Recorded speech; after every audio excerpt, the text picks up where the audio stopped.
এই তোমরা ঘর থেকে বের হও না, তোমরা পর্দার আড়ালে থাকো।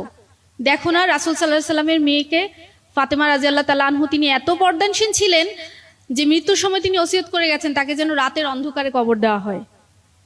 তাই তাকে রাতের অন্ধকারে কবর দেওয়া হয়েছে, যেন তার শরীর চেহারা কেউ না দেখে। কি জ্বলন্ত মিথ্যা কথা, কি মিথ্যা অপপ্রচার। ইসলামের ইতিহাস সম্পর্কে সচেতন প্রত্যেকটা ব্যক্তি জানেন যে এই ঘটনাটা ছিল একটা রাজনৈতিক ইস্যু। রাসূল সাল্লাল্লাহু আলাইহি সাল্লামের ওফাতের পর ওনার কিছু সম্পত্তি যেটা ফাতেমা রাদিয়াল্লাহু তাআলা আনহুর ছিল, সেটা আবু বকর রাদিয়াল্লাহু তাআলা আনহু খেলাফত গ্রহণ করার পর এটা রাষ্ট্রের আওতায় নিয়ে আসেন। যে এই ঘটনাটাকে কেন্দ্র করে আলী রাদিয়াল্লাহু তাআলা আনহু এবং ফাতেমা রাদিয়াল্লাহু তাআলা আনহুর সাথে আবু বকর রাদিয়াল্লাহু তাআলা আনহুর একটা দ্বন্দ্ব ছিল।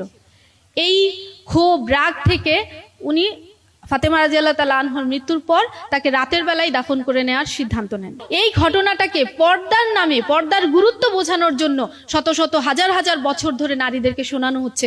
আর এই ঘটনাকে কেন্দ্র করে আজকে হাজার হাজার নারী নিজেদেরকে বাক্সবন্দী করেছেন। আমাদেরকে ইতিহাস পড়তে হবে। ইতিহাস। আসসালামু আলাইকুম ওয়া রাহমাতুল্লাহি ওয়া বারাকাতুহু। সম্মানিত দর্শক শ্রোতা, যে যেখান থেকে দেখছেন সকলকে আন্তরিক শুভেচ্ছা জানাচ্ছি।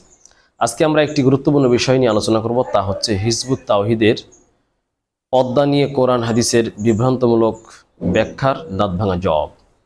দেখেন, ইসলামী শরিয়াত অনুযায়ী কোরআন এবং হাদিসের আলোকে পর্দা একটি শাশ্বত বিধান, যেটা আল্লাহ কর্তৃক বান্দার উপরে আবশ্যকীয় একটি বিধান। অথচ এই কোরআন এবং হাদিসের এই বিধানকে নিয়ে হিজবুত তাওহীদের এমন কিছু বিভ্রান্তিমূলক অপব্যাখ্যা করছে যা কোরআন এবং হাদিসকে অস্বীকার করার নামান্তর। যেমন দেখেন, পর্দা করার কথা আল্লাহ রাব্বুল আলামিন কোরআনে একাধিক জায়গায় বলেছেন। নারীরা তাদের আপাদমস্তক ঢেকে থাকবে, বর্তমান যুগে তারা বোরকা পরে চলবে। আল্লাহ রসুল সাল্লাল্লাহু আলাইহি ওয়াসাল্লাম হাদিস শরীফের মধ্যে একাধিক জায়গায় বলেছে। অথচ দেখেন হিজবুত তাওহীদ পর্দা নিয়ে জনক এই মহিলা কি বলতেছে, তো লক্ষ্য করে শুনেন, তারপরে এ ধারাবাহিক জবাব দেওয়া হবে ইনশাআল্লাহ। কোরআন এবং হাদিসের আলোকে পর্দা আল্লাহ রাব্বুল আলামিন, এটা আবশ্যকীয়, আল্লাহর পক্ষ থেকে আবশ্যকীয় একটি বিধান। এই হিজবুত তাওহীদের এই জনক এই মহিলা, ভদ্র মহিলার আলোচনা থেকে আপনাদেরকে আমি প্রমাণ করে দেখাবো কোরআন এবং হাদিসের আলোকে যে কতগুলো কোরআনের আয়াতকে সে অস্বীকার করার নাম অস্বীকার করতেছে। সে বলছে যে পর্দার নামে নাকি মহিলাদেরকে বাক্সবন্দী করা হচ্ছে। মা ফাতেমা রাদিয়াল্লাহু তাআলা আনহার নামে একটি মিথ্যা অপবাদ, যে ফাতেমা রাদিয়াল্লাহু তাআলা আনহা যে বলেছিলেন যে তাকে রাত্রে দাফন করার কথা, সেটা নাকি পর্দার কারণে ছিল না, সেটা নাকি নাউজুবিল্লাহ আবু বকর রাদিয়াল্লাহু তাআলা আনহুর উপর একটি ডাহা মিথ্যা কথা। সেটা নাকি ছিল রাজনৈতিক ইস্যু, যে আবু বকর রাদিয়াল্লাহু তাআলা আনহা নাকি ফাতেমা রাদিয়াল্লাহু তাআলা আনহাকে তার সম্পদ দেয়নি, যার কারণে আবু বকরের অজান্তে তাকে দাফন করার জন্য ফাতেমা রাদিয়াল্লাহু তাআলা আনহা নাকি তাকে রাত্রে দাফন করতে বলছিল। কত বড় জ্বলন্ত মিথ্যা কথা! এটা একটা শিয়াদের মতবাদ। এছাড়াও আমরা এই ঘটনাকে বাদই দিলাম। এই ঘটনা বাদ দেওয়া ছাড়াই তো কোরআন এবং হাদিসে বহু দলিল রয়েছে যেটা আল্লাহর পর্দার বিধানকে ফরজ করে। যেমন দেখেন, 1 নম্বর সূরা আহজাবের 33 নম্বর আয়াতে আল্লাহ বলছেন, ওয়াকরনা ফি বুয়ুতিকুন্না ওয়ালা তাবাররাজনা তাবাররুজাল জাহিলিয়াতিল উলা। আল্লাহ রাব্বুল আলামিন নারীদেরকে বলছেন, হে নারীরা, তোমরা জাহিলি যুগের মতো নিজেকে প্রদর্শন করে বাইরে বের হয়েও না, প্রয়োজন ছাড়া তোমরা ঘরের ভিতরে থাকো, তার মানে পর্দা করে থাকো। তাহলে দেখেন, এই মহিলা বলছে যে ফাতেমা রাদিয়াল্লাহু তাআলা আনহার নামে নাকি আমরা মিথ্যাচার করে, আলেমরা নাকি আমরা মিথ্যাচার করে মহিলাদেরকে ঘরের মধ্যে থাকার কথা বলতেছি। তো দেখেন, এখানে তো আল্লাহ রাব্বুল আলামিন নিজেই কথা বলছেন, করোনা ফি বুয়ুতিকুন্না, তোমরা তোমাদের ঘরের মধ্যে অবস্থান করো।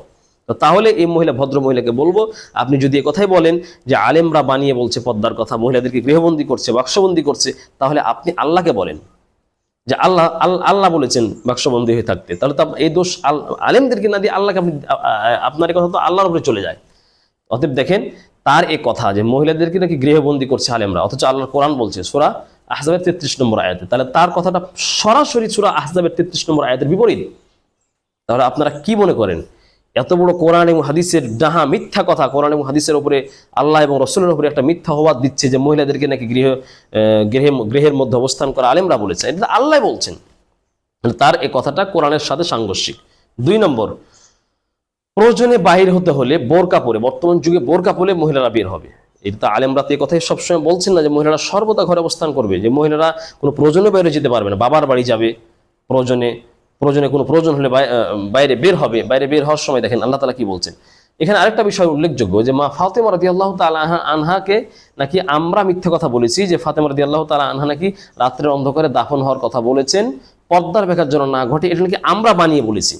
অথচ দেখেন আল্লাহর কোরআন বলছে ফাতেমা রাদিয়াল্লাহু তাআলা আনহা ছিলেন আল্লাহর রাসূল সাল্লাল্লাহু আলাইহি সাল্লামের মেয়ে, আর আল্লাহ তাআলা তার মেয়েদেরকে পর্দা করার কথা আল্লাহ কোরআনে বলছেন ডাইরেক্ট।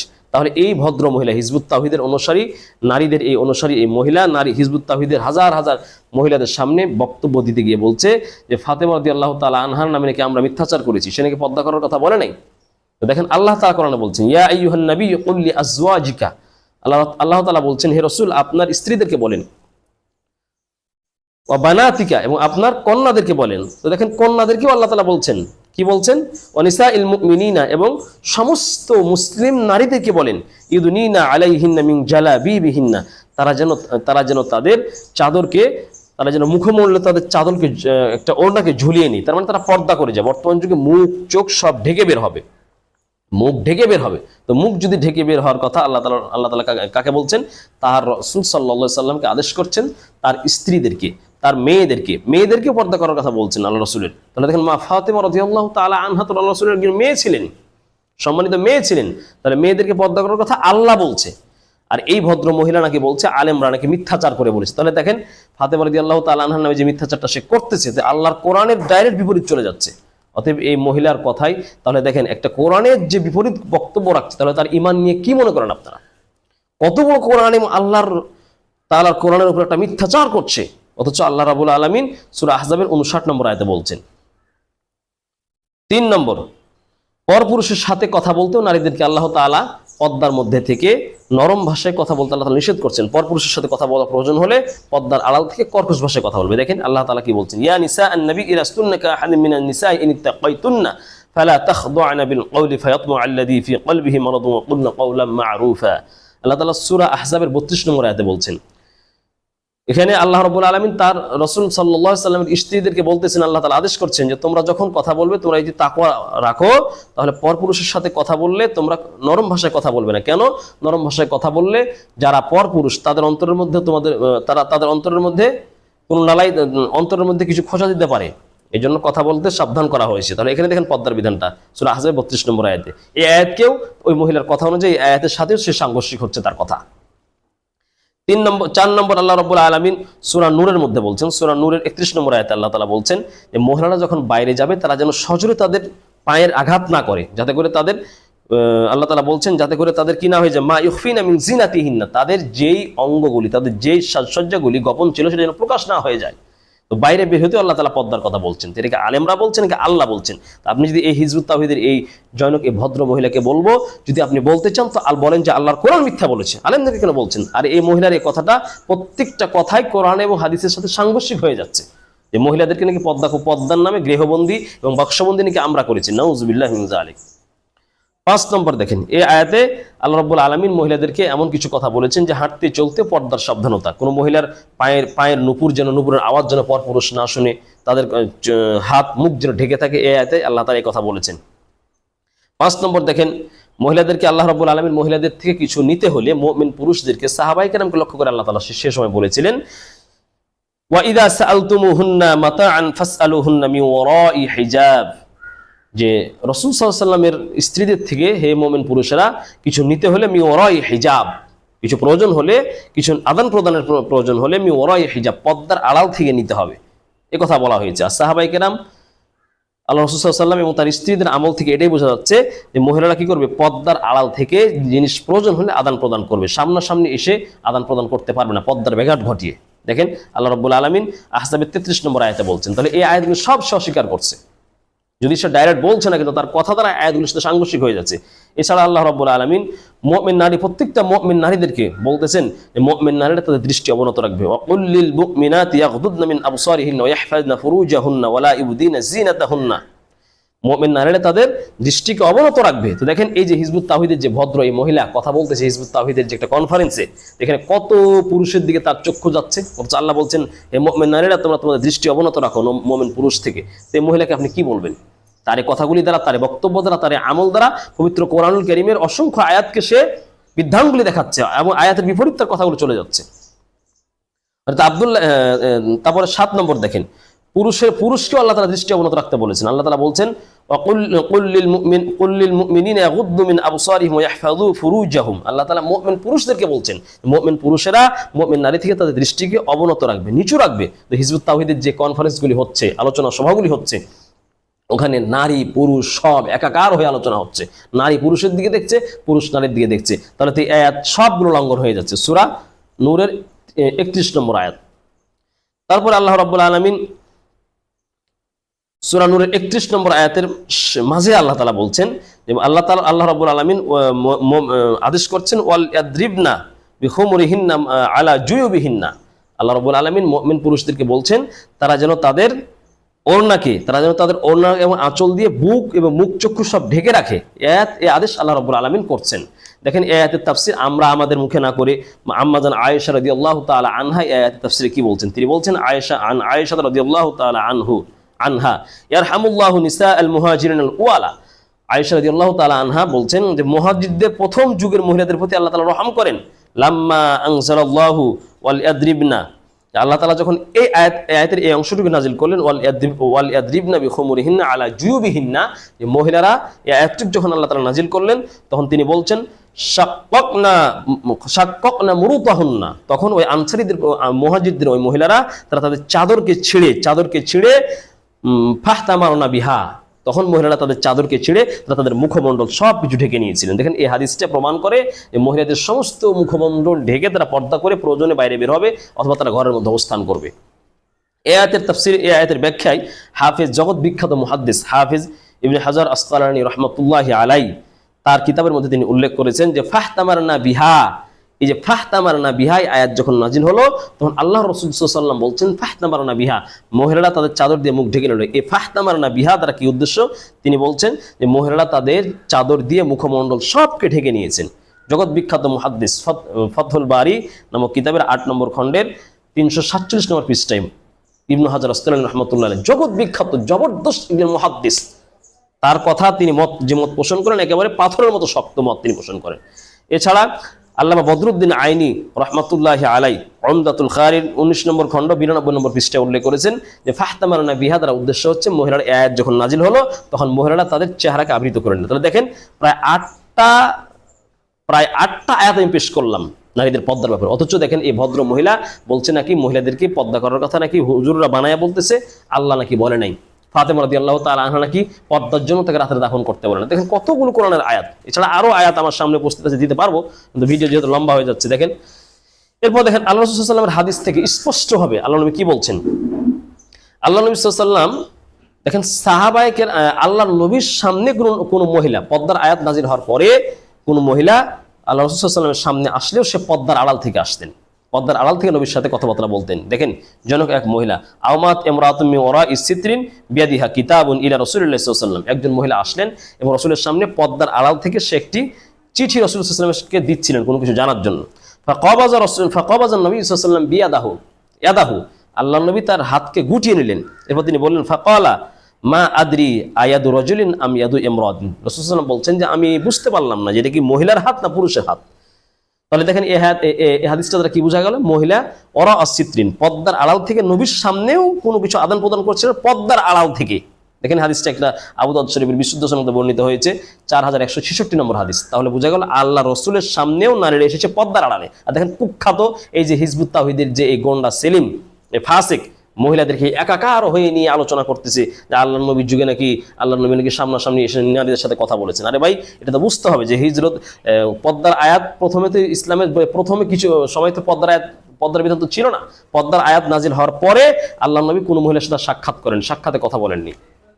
দেখেন এই হাদিসটা যারা প্রমাণ হলো কি যে একজন মহিলাও রাসূলের সাথে কথা বলছে পর্দার আড়াল থেকে। তারপরে দেখেন কবরবাসীর সাথে কবরে যারা শুয়ে আছে এরাও তো মৃত্যু মানুষ, এই কবরবাসীর সাথেও পর্দা করার কথা বিধান রয়েছে। দেখেন স্পষ্ট হাদিস বর্ণিত হয়েছে। আয়েশা রাদিয়াল্লাহু তাআলা আনহা বলছেন যেই ঘরে আল্লাহর নবী এবং আমার বাবা আবু বকর সিদ্দিক রাদিয়াল্লাহু তাআলা আনহুকে দাফন করা হয়েছিল, তো আবু বকর সিদ্দিক রাদিয়াল্লাহু তাআলা আনহু এবং আল্লাহর নবী সাল্লাল্লাহু আলাইহি ওয়াসাল্লাম যখন দাফন হয়ে ঘরে ছিলেন তখন আমি যখন ওই ঘরে যেতাম তখন আমি ওই ঘরে ইন্নী ওয়াদিউন সাওবি ওয়া আকুল, তখন আমি আমার কাপড় মাথায় রাখতাম না, আমি এতটা নিজেকে আবৃত করে যেতাম না। কেন? ওয়া আকুলু ইন্নামা হুয়া যাওজি ওয়া আবি, আমি এটা বলতাম যে এটা আমার স্বামী আর এটা আমার বাবা কবরে শুয়ে আছে, ঘরে শুয়ে আছে, তো এখানে পর্দা করার বা আমার ঘোমটা পরার কি প্রয়োজন। ফালাম্মা দুফিনা উমর, যখন উমর রাদিয়াল্লাহু তাআলা আনহুকে দাফন করা হলো, তখন তিনি বলছেন ফাওয়াল্লাহি মা আদখালতুহু ইল্লা ওয়া আনা মাসদুদুন আলাইয়া সিয়াবি হায়াআন উমর রাদিয়াল্লাহু তাআলা আনহু। যখন উমর রাদিয়াল্লাহু তাআলা আনহুকে দাফন করা হলো, তখন আমি ওই ঘরে উমরকে লজ্জা করার কারণে আমি নিজে ওয়া আনা মাসদুদুন সিয়াবি, আমি কাপড় আবৃত করা ছাড়া ঘরে প্রবেশ করতাম না। তাহলে দেখেন, মৃত্যুর ব্যক্তির সামনেও, যারা কবরে শুয়ে আছে এদের সামনেও পর্দা করার কথা এখানে আয়েশা রাদিয়াল্লাহু তাআলা আনহার আমল থেকে পাওয়া যাচ্ছে। অথচ দেখেন হিজবুত তাওহীদের এই যে কনফারেন্স হচ্ছে, তারা ইসলাম প্রতিষ্ঠান নামে জঘন্যভাবে নারী এবং পুরুষকে নিয়ে একাকার করে নারী ভোগের নামে নারীদের সাথে একসাথে মিলেমিশে তারা যে এই যে কনফারেন্স করছে, এটা ইসলামের দৃষ্টিতে একেবারে হারাম, নাজায়েজ এটা বিষয়। একসাথে নারী পুরুষ যারা পর পুরুষকে নিয়ে একসাথে তারা আলোচনা করতেছে।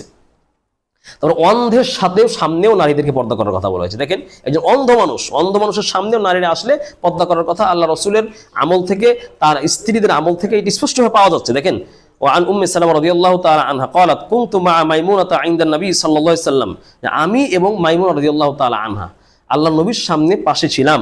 ইদ আকবালা ইবনু উম্মে মাকতুম, হঠাৎ করে একজন ইবনে উম্মে মাকতুম নামে একজন অন্ধ সাহাবী আল্লাহ রাসূলের কাছে আসলেন। ফাকাল নবী সাল্লাল্লাহু আলাইহি ওয়াসাল্লাম ইহতাজিবা মিনহু, তখন আল্লাহ নবী তার স্ত্রীকে বলছেন, তোমরা ইহতাজিবা মিনহু, তোমরা পর্দা করো, আড়ালে চলে যাও।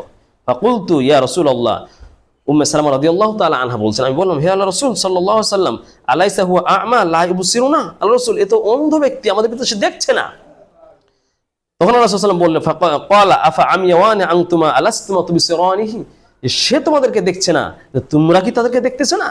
অতএব বোঝা গেল কি, নারী পুরুষকে দেখবে না, পুরুষ নারীকে দেখবে না। অথচ দেখেন, হিজবুত তাওহীদের এই যে কনফারেন্সগুলি হচ্ছে, মিথ্যাচার করে কোরআন এবং হাদিসকে উপেক্ষা করে, কোরআন এবং হাদিসের আমলের উপরে তোয়াক্কা না করে, তারা একসাথে পর্দাকে লঙ্ঘন করে, ইসলামের শাশ্বত একটা ফরজ বিধানকে তারা লঙ্ঘন করে এই যে এখানে কনফারেন্সগুলি করছে, এগুলো ইসলামের দৃষ্টিতে পুরোটাই নাজায়েজ, তাদের পুরো সংগঠনটাই তো নাজায়েজ, তাদের আমল দ্বারা প্রমাণ হচ্ছে। অতএব এই মহিলাকে আমি বলবো যে আল্লাহ রাব্বুল আলামিন এই মহিলাকে হেদায়েত দান করেন, আপনি এই মিথ্যাচার বন্ধ করেন। এই হিজবুত তাওহীদ নামের এই ওয়ান ইসলামিক দলের মধ্যে গিয়ে আপনি ইসলাম প্রচার করছেন, এই কথা বলিয়েন না, কারণ আপনি অচিরেই এই গোন্ডাদের, এই হিজবুত তাওহীদের কর্মীদের দ্বারা ধর্ষিত হবেন অবশ্যই। নাহলে তারা ইসলামের এই বিধানকে উপেক্ষা করে কিছু ইসলাম প্রতিষ্ঠা, জঘন্য। তাদের তো ঈমান আছে না আছে এই বিষয়টা নিয়ে তো সংখ্যাজনক, আশঙ্কার বিষয় আছে, কারণ কোরআন এবং হাদিসের ডাইরেক্ট বিরুদ্ধে তারা আমলের কথা বলতেছে। এছাড়া দেখেন, দুঃখের সময়, প্রচন্ড দুর্দশা, তাও ওই সময়ও নারীরা পর্দা করেছে। যেমন দেখেন, এটা হাদিসে বর্ণিত হয়েছে, জাআত ইমরাতুন ইলান নবী সাল্লাল্লাহু আলাইহি ওয়াসাল্লাম ইউকালু লাহা উম্মু খাল্লাদ, যে উম্মু খাল্লাদ নামে একজন মহিলা আল্লাহ রাসূলের কাছে আসলেন। ওয়াহিয়া মুনতাকিবাতুন, আর সে ছিল পুরা তার আপাদ মস্তক ঢাকা, সে তার ঘোমটা পরে মুখ ঢেকে রেখেছিল। তাসআলু আন ইবনিহা, সে এসেছিল তার ছেলের ব্যাপারে প্রশ্ন করতে। আল্লাহ রাসূলের সাথে তার ছেলে জিহাদে গিয়েছিল, তার ছেলের অবস্থা কি সে সম্পর্কে জিজ্ঞাসা করতে এসেছিলেন। ওয়া হুয়া মাকতুল, সে শহীদ হয়েছিল। ফাকাল লাহা বাদু আসহাবিন নবী সাল্লাল্লাহু আলাইহি ওয়াসাল্লাম, আল্লাহর নবীর কিছু লোক তাকে বললেন, জিতা তাসআলিনা আন ইবনিকা ওয়া আনতা মুনতাকিবাতুন, তুমি এসেছো তোমার সন্তানের ব্যাপারে জিজ্ঞাসা করতে, আর তুমি তোমার চেহারা ঢেকে এসেছো। ও মহিলা যে জবাবটি দিয়েছিলেন, দেখেন কত বড় একটা চমৎকার কথা বলেছিলেন। ক্বালাত ইন আজরা ইবনি ফালান আজরা হায়াতি, আমি আমার সন্তানকে হারিয়েছি, কিন্তু আমি তো আমার লজ্জা শরম, আমি আমার আভিজাত্য তো হারিয়ে দেইনি। অতএব আমি মানুষের সামনে নিজেকে প্রদর্শন করে ওপেন করে আসবো, এটা তো আমার ভদ্রতার মধ্যে পড়ে না। অতএব দেখেন, এতগুলি আয়াত, এখনো হাদিসে প্রায় 50টির অধিক হাদিস আমি অধম এই মুহূর্তে পেশ করতে পারবো, কিন্তু আর করলাম না, যেহেতু দলিলের জন্য এগুলো যথেষ্ট। অতএব এই হিজবুত তাওহীদের পদ্মার নামে যে ইসলাম প্রতিষ্ঠান নামে যে পদ্মাকে তারা লঙ্ঘন করছে, এই মিথ্যাচার বন্ধ করতে হবে। অতএব না হলে একসময় আসবে আপামর মুসলিম জনতার সামনে তারা টিকতে পারবে না, মুসলিম জনতার ইমানের বারোদের কাছে তারা টিকতে পারবে না। অবশ্যই কোরআন এবং হাদিসের এই যে অব্যাখ্যা তারা করছে, মুসলিমদেরকে ভুল বুঝাচ্ছে, মানুষকে ভুল বুঝাচ্ছে, এ থেকে ফিরে আসতে হবে, না হলে আল্লাহর গজবে তারা ধ্বংস হবে। অতএব তওবা করে ফিরে আসতে হবে। আর এই ভদ্র মহিলাকে বলবো, আপনি এই মিথ্যাচার করে কোরআন এবং হাদিসের কোনো জ্ঞান, ন্যূনতম কোনো জ্ঞান নেই, যে ফাতেমা রাদিয়াল্লাহু তাআলা আনহার জায়গায় বলছে ফাতেমা রাদিয়াল্লাহু তাআলা আনহু, এই আবার কি, কোনো ন্যূনতম কোরআন হাদিসের কোনো জ্ঞান নেই, মূর্খ হয়ে আলেম ওলামাকে কিভাবে কথা বলতেছে। অথচ দেখেন, আল্লাহ রাসূলের পর থেকে সাহাবায়ে কেরাম, তাবেঈন, তাবেঈন, আইম্মে মুজতাহিদিন, সালফে সালেহিন, আকাবির, প্রত্যেকের আমল এবং প্রত্যেকের সমর্থন, নারীরা তাদের পর্দা করে যাবে। একসাথে মিলাম পরপুরুষের সাথে সাক্ষাৎ করবে না, অথচ দেখেন তাদের এই হিজবুত তাওহীদরা তারা নতুন ইসলাম প্রতিষ্ঠান নামে জঘন্য এক রীতি তারা বাস্তবায়ন করছে। দেখেন তাদের আমল থেকে প্রমাণিত হচ্ছে যে তারা অবশ্যই ইসলাম প্রতিষ্ঠা নয়, অন্য কোনো এজেন্ডা বাস্তবায়ন করে মানুষের ঈমান হরণ করার জন্য তারা আপ্রাণ চেষ্টা করে যাচ্ছে। সারা দেশবাসীকে বলবো, পদ্মার মতো একটা শাশ্বত ইসলামের একটি আবশ্যকীয় বিধানকে ছেড়ে দিয়ে কোন ইসলাম প্রতিষ্ঠার দল হতে পারে না। অবশ্যই এটা গোমরা দল এবং পথভ্রষ্ট দল, এই দলের পিছনে পড়বেন না, খবরদার। দেশবাসীকে আমরা উদার্ত আহ্বান জানাবো, যারা ইসলামের এই পর্দাকে যারা লঙ্ঘন করে, ইসলামকে যারা এই ইসলামের একটা এত বড় একটা আবশ্যকীয় পালনীয় একটা বিধানকে যারা বিধানগুলি প্রদর্শন করছে, তাদের আবার কিসের দল আর কিসের ইসলামী দল? অবশ্যই এটা একটা গোমরা দল। ইসলামকে তারা তওবা করে না ফিরলে, এই জৈনক মহিলা যে কথাগুলি বলেছে সরাসরি আল্লাহর প্রায় 10টি আয়াতের বিরুদ্ধে চলে যাচ্ছে। আল্লাহ তাআলা পর্দা করার কথা নারীদেরকে বলছে, আর এই মহিলা বলছে নাকি পর্দা করার কথা আল্লাহ বলে নাই, এবং ফাতেমা রাদিয়াল্লাহু তাআলা আনহার এই পর্দার কথা তিনি বলেন নাই। দেখেন আরেকটা কথা আমরা যে সে মহিলাটা যে কথা বলেছে যে ফাতেমা রাদিয়াল্লাহু তাআলা আনহা নাকি তাকে রাত্রে দাফন করার কথা, এটা তো সে বলেছে, তিনি তো বলেছেন যে আমাকে রাত্রে দাফন করিও, যাতে করে আমি মানুষ যেন আমার দেহের অবকাঠামো দেখে যেন বুঝতে না পারে, আমার যেন পর্দার ব্যাঘাত না হয়। এটাকে সে রাজনীতিক ইস্যুতে নিয়ে গেছে এবং আবু বকর রাদিয়াল্লাহু তাআলা আনহুর উপরে একটা জঘন্য মিথ্যাচার করেছে, যে আবু বকর রাদিয়াল্লাহু তাআলা আনহা এবং ফাতেমা রাদিয়াল্লাহু তাআলা আনহার সাথে নাকি দ্বন্দ্ব ছিল, এই কারণে ফাতেমা তাকে রাত্রে দাফন করার কথা বলেছেন। আলী রাদিয়াল্লাহু তাআলা নাকি তাকে একাই দাফন করে দিয়েছিল। নাউজুবিল্লাহ, এটা তো শিয়াদের একটা কুরুচিপূর্ণ বক্তব্য। এই বক্তব্য আবু বকর রাদিয়াল্লাহু তাআলা আনহুর উপর একটা জঘন্য মিথ্যাচার করা হয়েছে, অথচ পৃথিবীর মধ্যে শ্রেষ্ঠ একজন মানুষ আবু বকর রাদিয়াল্লাহু তাআলা আনহু এত দামি, হিজরতের রাতে তার যত নেকি এবং আমল হয়েছে সারা পৃথিবীর মানুষের আমলের চাইতেও তার আমল বেশি, এক রাতের আমল, অথচ জঘন্য মিথ্যাচার করেছে আবু বকর রাদিয়াল্লাহু তাআলা আনহুর ব্যাপারে। তাকে বলবো তওবা করে ফিরে আসেন। আর দেশবাসীকে বলবো, আপনারা হিজবুত তাওহীদের মতো গোমরা দলের পিছনে না পড়ে আসুন, কোরআন এবং হাদিসের পিছনে ফিরে আসেন এবং হক্কানি উলামায়ে কেরামের সাথে থাকেন। ইনশাআল্লাহ আমাদের ভবিষ্যৎ উজ্জ্বল হবে। আসসালামু আলাইকুম ওয়া রাহমাতুল্লাহ।